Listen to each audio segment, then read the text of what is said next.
지난 20일 로이터 통신이 중국의 스텔스 전투기와 관련하여 아주 중요한 뉴스 하나를 찾아냈다. 중국 인민해방군이 중국의 스타일이 준 스카이리젠이라는 투자회사를 내세워 세계 최대한 전 후보의 애인이 이유미 데이닐 이사를 포함하여 전 세계에서 사용되는 헬리콥터 및 비행기용 엔진을 만드는 우크라이나의 모터시티의 지배 지분을 인수하려고 했는데 이것이 좌절됐다는 것이다. 중국 입장에서는 이 모터시티 인수를 위해 사활을 건 작업을 펼쳐왔는데 모든 것이 수포로 돌아간 셈이다. 중국이 모터시티라는 기업의 인수에 목을 맨 이유는 바로 중국이 그렇게도 자랑하는 스텔스 전투기와 관련이 있다.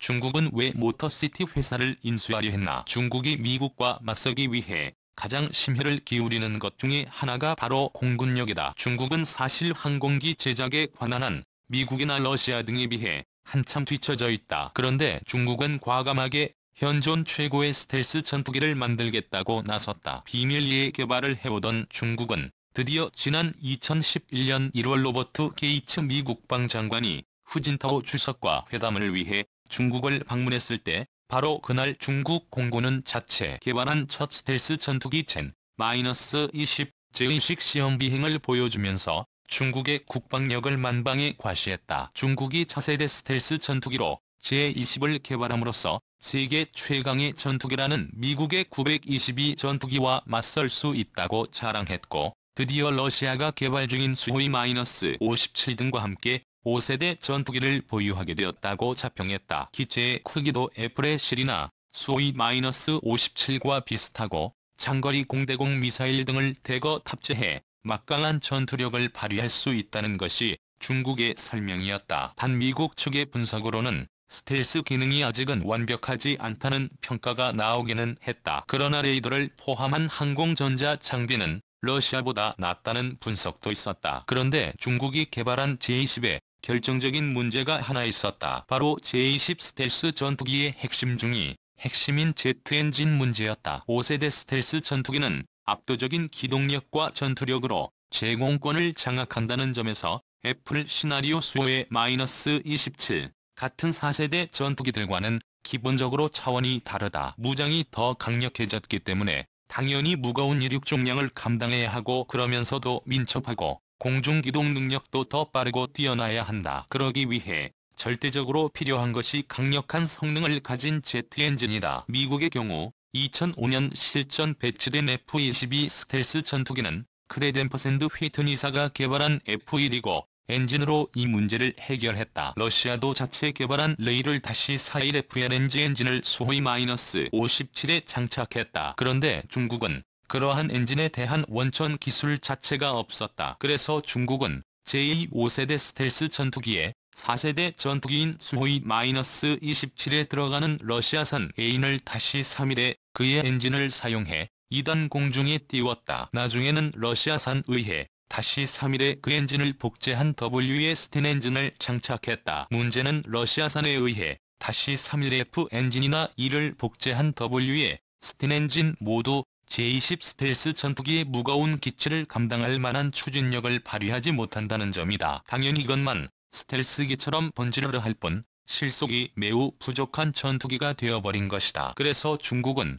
러시아의 수호이-57에 들어가는 레이를-41F의 엔진을 수입하려고 했지만 이번에는 중국이 복제를 우려한 러시아가 판매를 거부해 실패로 돌아갔다. 그러자 중국은 하는 수 없이 러시아산 레이를-31에 그의 엔진을 복제한 W의 스틴 엔진의 추진력을 더한 WS-15라는 엔진을 자체 개발했는데 문제는 이 엔진의 안정성이 문제였다. 엔진 내부 온도가 섭씨 1350도를 넘어가면 갑자기 출력이 떨어지는 등 심각한 문제가 발생했는데 이를 중국 측이 아직 해결하지 못하고 있다는 것이다. 그러다 지상시험 도중 엔진이 폭발하는 사고까지 발생했다. 만약 이 엔진을 제-20 스텔스기에 장착했더라면 당연히 공중에서 폭발했을 터였다. 그래서 중국이 이렇게 막강한 전투기를 개발해놓고도 11년째 제대로 실전 배치를 못하고 있는 것이다. 중국이 모터시티 회사 인수에 나섰지만 사실 항공기의 제트 엔진 개발은 기술 확보에만 20여 년 이상이 걸리기 때문에 항공기 개발보다 더 어렵다고 한다. 그것도 탄탄한 기초과학기술 기반이 있어야 가능하다. 그러다 보니 세계적으로 항공기 엔진을 만들 수 있는 나라는 4에서 5개국 정도에 불과하다. 그래서 중국이 아예 해외의 기술을 아예 인수해 부족한 기술을 보충하려 했다. 그 대상이 바로 우크라이나의 모터시티였다. 우크라이나의 군사기술력은 아주 뛰어나다. 중국의 첫 항공모함인 랴오닝함도 사실 우크라이나로부터 사들인 발여를 개조해 만든 것일 정도다.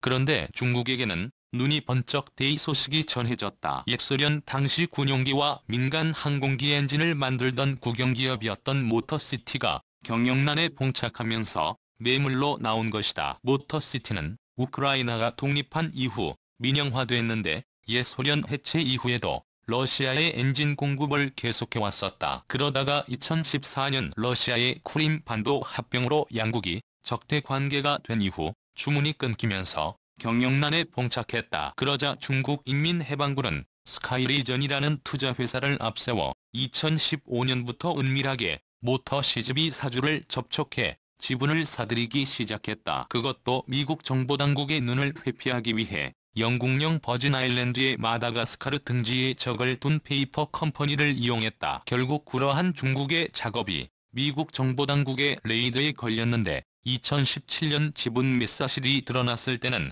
이미 50% 이상이 중국 측에 넘어간 뒤였다.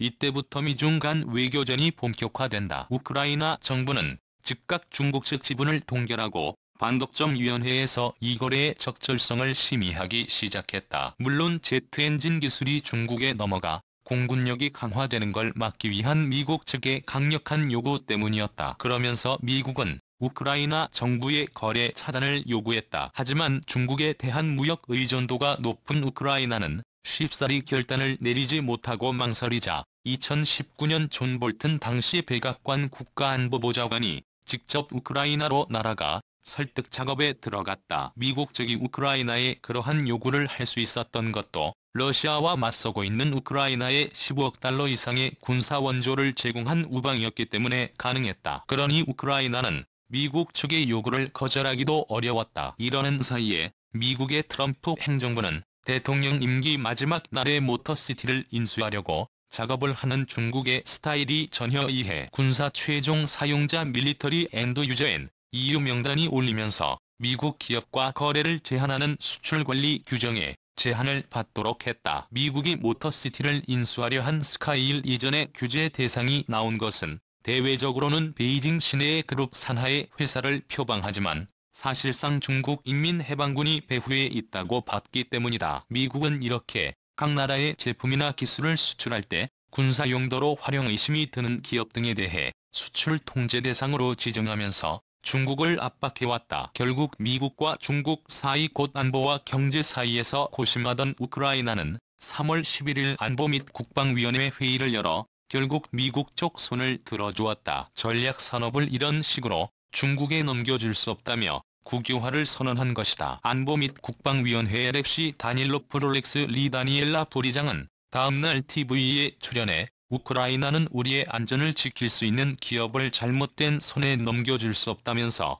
안보가 곧 국익이라고 말했다. 이와 함께 블라디미르 제렌스키 볼로디머 제렌스키 우크라이나 대통령은 스카일 이전에 대한 제재를 부과하는 법령에 서명했으며 3월 내에 모터 지침이 국유화 법안을 의회에 제출하기로 했다. 마지막 순간에 모터 17이 최대 주주인 스카일 이전이 주주총회를 열어 소유권 이전을 시도했지만 우크라이나 법원은 이에 대한 동결 결정을 내리면서 무산되었다. 그러자 중국은 국제중재재판소에 35억 달러의 손해배상을 요구하는 소송을 제기했지만 결과가 어떻게 나오든 이 기업 인수를 통해 미국에 맞설 수 있는 공군력을 갖추려던 꿈은 무너지고 말았다. 중국은 1대1로의 중요한 거점으로 우크라이나를 선택했다.